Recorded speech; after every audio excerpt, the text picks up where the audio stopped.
Hello दोस्तों, एक बार फिर से आप सभी लोगों का स्वागत है आपके अपने चैनल जीएस एकेडमी पर।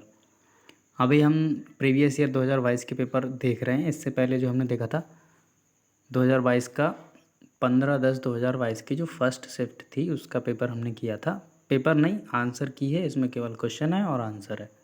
बेसिकली हम इसमें जीएस कवर करने की कोशिश कर रहे हैं।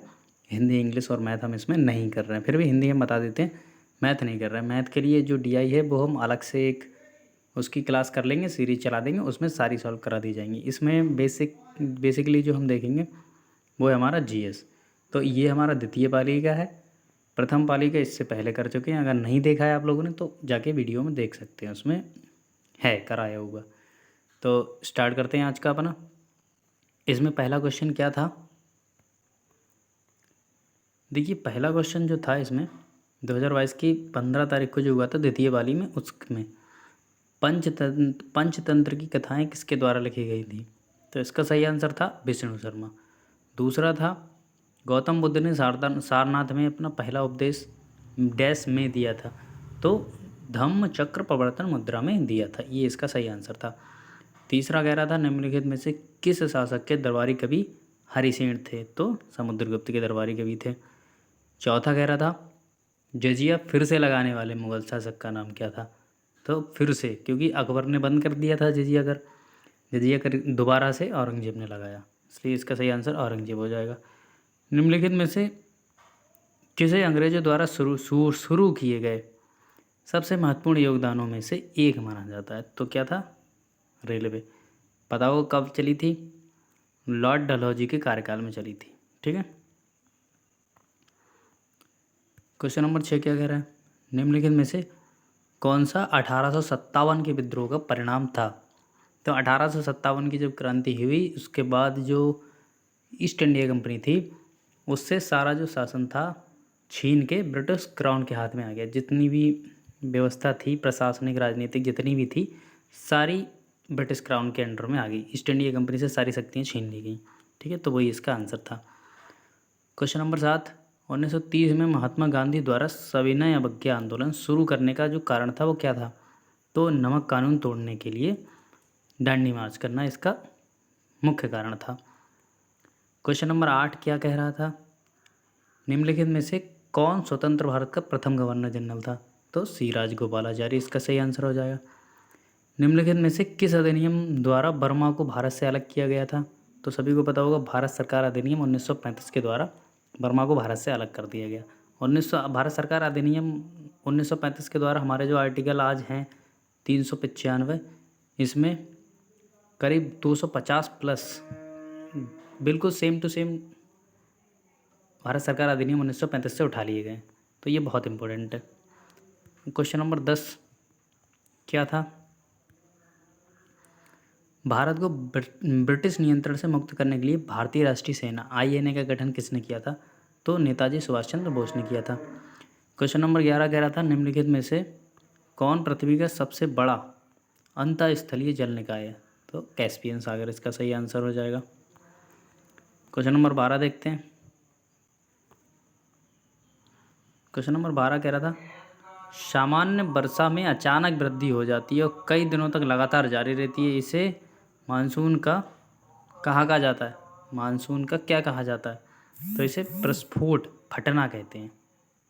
क्वेश्चन नंबर 13 क्या बोल रहा था, जीएमटी का पूर्ण रूप।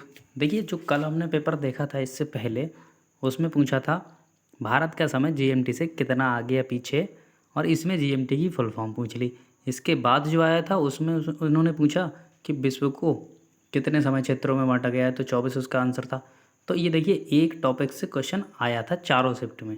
ठीक है, तो टॉपिक आप जिसमें अगर आप पेपर दे रहे हैं और आपका पेपर पड़ जाए सेकेंड शिफ्ट में, जैसे इस बार 28 और 29 अक्टूबर को है, आपका 29 अक्टूबर में पढ़ रहा है, तो फर्स्ट पेपर में जो 15 तारीख को पेपर हो, जो 28 तारीख को पेपर होगा, उसमें जितने भी टॉपिक पूछे जा रहे हैं सारे आप कवर कर लें। तो उससे आपके कम से कम 7-8 नंबर बढ़ जाएंगे। अब देखते हैं 14 क्वेश्चन। 14 क्या कह रहा है हमारा, प्रति 1000 लोगों पर जीवित जन्मों की वार्षिक संख्या को किस नाम से जाना जाता है। तो वो जन्म दर, क्रूड, अशोधित, इन नामों से जाना जाता है। सागौन के जंगल भारत के निम्नलिखित में से किस राज्य में पाए जाते हैं? तो इसमें 3 और राज्य थे, तो मध्य प्रदेश इसका सही आंसर हो गया। 16 कह रहा था योजना आयोग के अंतिम उपाध्यक्ष कौन थे? तो श्री मोंटेक सिंह अहलूवालिया इसके अध्यक्ष थे। क्वेश्चन नंबर 17 इकोनॉमिक्स से था, निम्नलिखित में से कौन सा क्षेत्र भारत का सबसे बड़ा नियोक्ता है? तो वो प्राथमिक से क्षेत्र था। क्वेश्चन नंबर 18 क्या कह रहा था, निम्नलिखित में से किस राज्य को हरित क्रांति के लिए भारत में आरंभ स्थल के रूप में चुना गया था? तो पंजाब था। 1969 में कितनी प्रमुख निजी बैंकों का राष्ट्रीयकरण किया गया था? तो इसमें शायद ऑप्शन था नहीं, वैसे 14 बैंकों का राष्ट्रीयकरण किया गया था उस समय। ठीक है। क्वेश्चन नंबर 20 1991 के आर्थिक सुधारों के बाद उद्योग विशेष रूप से सार्वजनिक क्षेत्र के लिए आरक्षित थे, तो परमाणु ऊर्जा उत्पादन। निम्नलिखित में से कौन सा अनुच्छेद अल्पसंख्यकों के हितों का संरक्षण करता है? ये था हमारा आर्टिकल 29। और क्वेश्चन नंबर 22 क्या कह रहा था, निम्नलिखित में से कौन सा अनुच्छेद अल्पसंख्यकों के हितों का संरक्षण के लिए, ये तो हमने कर लिया। Question number 29। क्वेश्चन नंबर 22 देखते हैं। 42वें संविधान संशोधन के माध्यम से संविधान में कौन सा नया डीपीएसपी राज्य के नीति निर्देशक तत्वों को जोड़ा गया? तो समान न्याय और निःशुल्क विधिक सहायता को इसमें जोड़ा गया था। निम्नलिखित में से कौन से मौलिक कर्तव्य हैं? तो ये सभी थे, 11 हमारे मौलिक कर्तव्य, हम सभी को पता होगा। आयरलैंड के संविधान से लिए गए हैं, जब मूल संविधान बना तो 10 थे, उसके बाद एक और जोड़ दिया गया, 11 इस समय प्रेजेंट में हैं। क्वेश्चन नंबर 24 क्या कह रहा था, अनुच्छेद 245 के अनुसार संसद का कार्य क्या है? तो कानून बनाना संसद का कार्य है 245 के अनुसार। सरकारी आयोग निम्नलिखित में से किससे संबंधित है? तो केंद्र राज्य संबंध से ये संबंधित है। क्वेश्चन नंबर 26 प्रकाश वर्ष का एक माप है तारकीय दूरी, इसका सही आंसर था। 27 कह रहा था हमारा सभी अम्लों में समान तत्व क्या है? तो हाइड्रोजन सभी में समान है। 28 क्या कह रहा था, नॉन स्टिक खाना पकाने के बर्तन टेफ्लॉन से लेपित होते हैं, ये इसका सही आंसर था। निम्नलिखित में से कौन सबसे बुद्धिमान स्तनधारी है? तो डॉल्फिन इसका सही आंसर था।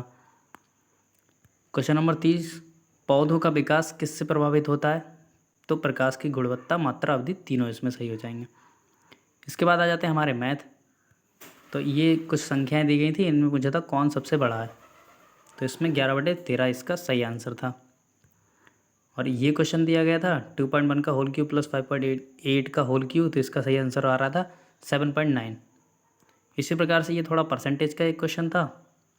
ऐसे ये औसत लेकर निकालना था, औसत के लिए आप इन सभी संख्याओं को जोड़े, एक सेकंड वेट करिए थोड़ा सा, इन सभी संख्याओं को जोड़े और फिर उसको 5 जितनी संख्या उनसे डिवाइड कर दें तो आंसर आ जाएगा।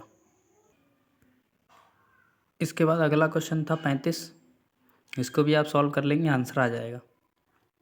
क्वेश्चन नंबर 36 हिंदी का था, स्वल्प का संधि विच्छेद क्या है? तो सु प्लस अल्प इसका आंसर हो जाएगा। 37 था इति प्लस ईति का सही अर्थभेद क्या है? तो इति का होता है समाप्ति, ईति का होता था विघ्न, ये इसका सही आंसर था। क्वेश्चन नंबर 38 बोल रहा था हमारा, ईश्वर में विश्वास रखने वाले को क्या बोलेंगे? एक शब्द बताइए। तो आस्तिक। स्थावर का विलोम जंगम। बिल्ली को पहले ही दिन मारना चाहिए, इसका अर्थ पूछा गया था, तो बहुत ही आसान था, भय का शमन शुरू में ही कर देना चाहिए, शुरुआत में ही अंत कर दो उसका। उसके बाद इंग्लिश का पैसेज था, इसको क्वेश्चन को पढ़ें आप, इसमें से ढूंढें, आंसर आ जाएगा। ठीक है, आगे देखते हैं। अब आया था क्वेश्चन 46, रीजनिंग के हम क्वेश्चन देख लेते हैं। दोनों कथनों को पढ़ें और तय करें कि निम्नलिखित में से कौन सा उत्तर विकल्प इन दोनों कथनों के बीच संबंध को सही दर्शाता है।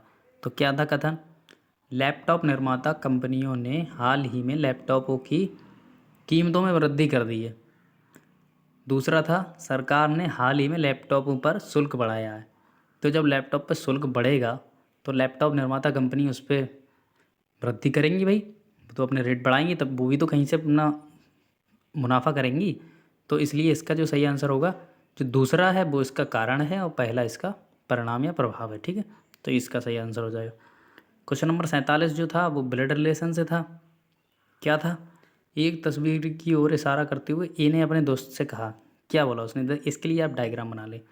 वह मेरी माँ के, अब यहाँ पे मान लेते हैं जैसे कोई भी सही, ये है तस्वीर, ठीक है, अब किसकी माँ की है, ये स्वयं को कह रहा है मेरी माँ। यहाँ पे आप ए को रख लीजिए, ए की माँ, ए की मदर हो गई है, वह मेरी माँ की, वह मेरी माँ के पिता, अभी ये इनकी माँ के पिता हो गए, ठीक है, कि इकलौती बेटी है, ठीक है। जब इनके पिता की इकलौती बेटी है और इनकी माँ है तो डायरेक्टली इन्हीं की बात हो रही है ना। अब पूछा क्या था, फोटोग्राफ वाले व्यक्ति से ए किस प्रकार संबंधित है, तो इसका ये बेटा है, ठीक है, ये इसका आंसर हो जाएगा। अगला क्वेश्चन था निम्नलिखित प्रश्न में दिए गए विकल्पों में से असंगत का चयन कीजिए। तो इसका 301 हो रहा था। और ये देखिए क्वेश्चन नंबर 49, ये कल जो हमने पेपर किया था सेम टू सेम वही है। 2006 से 2010 पूछा है कौन सा दिन होगा, तो इसे आप फिर से वैसे ही कर सकते हैं। 6 से 7 तक आप बढ़ाएंगे, कितना, एक दिन बढ़ेगा। 7 से 8 तक बढ़ाएंगे, फिर एक दिन बढ़ेगा। 8 से 9 तक लीप ईयर आ गया, 2 दिन बढ़ेंगे। 9 से 10 तक एक दिन फिर बढ़ जाएगा, काउंट कर लें, 1 2 3 4 5, 5 दिन बढ़ जाएंगे। अब संडे में 5 दिन जोड़ दें आप, संडे प्लस एक मंडे, ट्यूसडे, वेडनेसडे, थर्सडे और ये फ्राइडे, फ्राइडे इसका सही आंसर आ जाएगा, ठीक है, कर लेंगे इसे। क्वेश्चन नंबर 50 जो था वो था हमारा कोडिंग डिकोडिंग से। इसमें क्या पूछा था, इसमें पूछा था यदि किसी निश्चित भाषा में एक्टिव, ये हो गया टी, ये हो गया एक्टिव, एक्टिव को इन्होंने लिखा है EDUJWA के रूप में लिखा है, तो उसी कोड में इसको क्या लिखेंगे, ठीक है, क्या लिखा है इन्होंने EDUJW और यहाँ पे E, ठीक है। अब देखिए इसमें क्या किया, आपको सबसे पहले तो प्लेस वैल्यू याद होनी चाहिए। 1 3 T होता है हमारा 20 पे, I 9, B 22 और E 5 पे, ठीक है। यहाँ पे E 5, D 4, U 21, J 10, W 23 और A जो है वो 1 पे होता है, ठीक है। तो इन्होंने किया ये है, देखिए A जो है इसको तो उठा के यहाँ से यहाँ कर दिया, E जो उठाया वो यहाँ से यहाँ कर दिया, अब बाकी जो आप देख रहे हैं इनमें प्लस बन किया है, 3 से 4, 20 से 21, 9 से 10। तो इस प्रकार से आप इसे भी कर सकते हैं। E को आप लास्ट में ले जाएंगे इससे, ठीक है, T को पहले ले आएंगे, तो T पहले आ जाएगा, उसके बाद ही, उसके बाद एक एक बढ़ा दें, तो T के बाद यहाँ T के बाद क्या है F, F के बाद GG, तो इसका आंसर यही आ जाएगा, ठीक है। समझ गए आप कैसे किया जाएगा। इसके बाद करंट अफेयर्स के कुछ क्वेश्चन थे वो देखते हैं। भारत गौरव पर्यटन क्षेत्र को जून 2022 में रामायण सर्किट के हिस्से के रूप में भारत और के बीच हरी झंडी दिखाई गई थी, तो नेपाल। 52 में क्या था, भारत ने दोनों देशों के बीच मजबूत दीर्घकालीन साझेदारी के निर्माण के लिए चल रहे प्रयासों के तहत निम्नलिखित में से किस देश को 75 एम्बुलेंस और 17 स्कूल बसें उपहार में दी थी, ये भी नेपाल को। जून 2022 में भारत के निम्नलिखित में से किस देश के साथ कॉमनवेल्थ डिप्लोमेटिक एकेडमी प्रोग्राम की घोषणा की थी भारत ने, तो यूके के साथ की थी। 54 कह रहा था कंपनी ने IAF के हेलीकॉप्टरों के लिए ADS की आपूर्ति एवं बेलारूसी कंपनी और उसकी सहायक कंपनी के साथ समझौता ज्ञापन हस्ताक्षर किया था, तो भारत इलेक्ट्रॉनिक्स लिमिटेड ने किया था। अगला क्वेश्चन था निम्नलिखित में से किस भारतीय राज्य में नारी को नमन नाम से एक योजना शुरू गई थी, तो वो हिमाचल प्रदेश में की गई थी। 56 कह रहा था निम्नलिखित में से किस राज्य सरकार ने 5,000 रुपये की काशी यात्रा सब्सिडी योजना शुरू की थी, तो कर्नाटक ने की थी। 57 हमारा कह रहा था प्रधानमंत्री नरेंद्र मोदी ने निम्नलिखित में से किस जिले में डॉक्टर संपूर्णानंद स्पोर्ट स्टेडियम में एक कार्यक्रम में 1800 करोड़ रुपए की योजनाओं का उद्घाटन किया था, का शिलान्यास किया था, तो वो वाराणसी का किया था। 58 तक किस संस्थान ने India's booming gig and platform economy शीर्षक से एक रिपोर्ट जारी की थी, तो नीति आयोग ने की थी। 59 था निम्नलिखित में कौन सी राज्य सरकार सिंगल एंट्री मल्टीपल एग्जिट के विचार पर एक एजुकेशन टाउनशिप बनाने की योजना बना रही है, उत्तर प्रदेश था इसका। 60 कह रहा था छात्र पारिस्थितिकी के लिए एक नया डिजिटल प्लेटफॉर्म कैंपस पावर किस बैंक द्वारा लॉन्च किया गया था, तो ICICI बैंक द्वारा ये लागू किया गया था। तो ये थे हमारे करंट के। इसके बाद स्टैटिक जीके आ गया था। स्टैटिक जीके के क्वेश्चन देखते हैं। भारत के कितने राज्य बांग्लादेश से सीमा साझा करते हैं, ये 5 करते हैं। ये 2021 में भी क्वेश्चन पूछा गया था। निम्नलिखित में से पोलैंड की मुद्रा क्या थी? तो ज़्लॉटी थी। निम्नलिखित में से कौन सा भारत का सबसे छोटा केंद्र शासित प्रदेश है? तो लक्षद्वीप। अगर राज्य पूछे तो गोवा क्षेत्रफल से, और जनसंख्या से सिक्किम। ठीक है, याद रखेंगे। निम्नलिखित में से किसके पास लोकसभा सत्र को स्थगित करने की शक्ति होती है? तो राष्ट्रपति की। राष्ट्रपति कौन से आर्टिकल में होता है? 52 से 62। ठीक है, याद रखेंगे। 61 के द्वारा इस पर महाभियोग लगाया जाता है। अगला क्वेश्चन था अंतर्राष्ट्रीय अहिंसा दिवस किस दिन मनाया जाता है? तो 2 अक्टूबर को, गांधी जयंती के दिन। और अंतर्राष्ट्रीय महिला दिवस पूछा जाए तो 8 मार्च। ठीक है। 1966 वास्को डी गामा का मकबरा दफन स्थान भारत के निम्नलिखित में से किस स्थान पर है? तो Kochi Kerala. Vasco D gamma Bharat कब आया था? तो आपको याद होना चाहिए 1498। सही है, याद रखेंगे। केरल के कालीगढ़ बंदरगाह पे ये उतरा था। 67 कह रहा है उत्तर प्रदेश का लोकप्रिय शास्त्रीय नृत्य तो कथक है। थॉमस कप किससे संबंधित है? तो बैडमिंटन से। विंग्स ऑफ फायर किसकी आत्मकथा है? तो डॉक्टर ABJ अब्दुल कलाम की। ग्लोबल वार्मिंग अपेक्षित है, तो इसमें 3 कारण थे, तीनों इससे संबंधित थे। इसके बाद हिंदी आ जाती है हमारी। पैसेज क्वेश्चन पढ़ें, इसमें से आंसर ढूंढें। इसमें कुछ सॉल्व कराना ही नहीं होता है तो क्या ही कराएं हम, वैसे ही टाइम ख़राब होगा और वीडियो लंबी हो जाएगी। तो इसमें क्या ही सॉल्व करा सकते हैं। तो ये 2 पैसेज आते हैं, 10 नंबर आपको ये देते हैं। उसके बाद हमारी DI आ जाती है। DI के अलग से सेशन रखा जाएगा, तो इसके लिए परेशान ना हो आप। आज का पेपर हम यहीं समाप्त करते हैं। अगला 2 हमारे बचे 16 के, वो हम अगले 2 दिनों में कर लेंगे। ठीक है, उसके बाद प्रैक्टिस सेट हमारे कंटिन्यू चलते रहेंगे।